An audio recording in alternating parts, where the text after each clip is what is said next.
Pasta তো আপনারা অনেক রকমের খেয়েছেন। চলুন আজকে স্কুল লাইফের একটা পাস্তার রেসিপি আপনাদের সাথে আমি শেয়ার করি। বাই দ্য ওয়ে, আমি আপনাদের Trisha and welcome to my channel Trisha শ্রেষ্ঠ ট্রিটে। আর আজকে আমি বানাচ্ছি পাস্তা। তাহলে চলুন শুরু করা যাক। প্রথমেই একটা প্যানের মধ্যে আমি পরিমাণ মতো জল দিয়ে দিয়েছি। এবার এর মধ্যে স্বাদ মতো নুন আর 150 গ্রাম মতো পাস্তা দিয়ে দেবো। আমি এখানে ম্যাকারনি পাস্তা ইউজ করেছি, আপনারা আপনাদের পছন্দ মতো যে কোনো পাস্তার ব্যবহার করতে পারেন। জলটা ফুটে উঠলে আমি 1 চামচ মতো তেল দিয়ে পাস্তাটাকে সেদ্ধ করে নেব।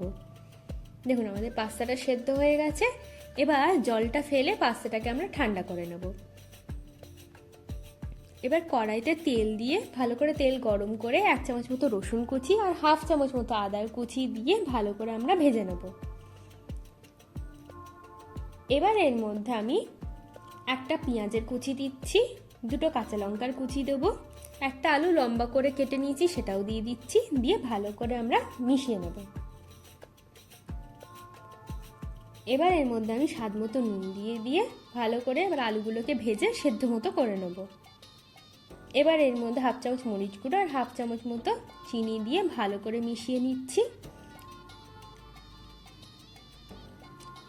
এবার আমি এর মধ্যে সেদ্ধ করা পাস্তাটাও দিয়ে দেবো, দিয়ে খানিকক্ষণ ভালো করে মিশিয়ে নেড়ে নেব।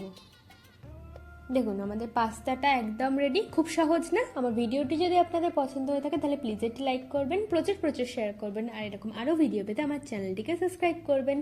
নমস্কার।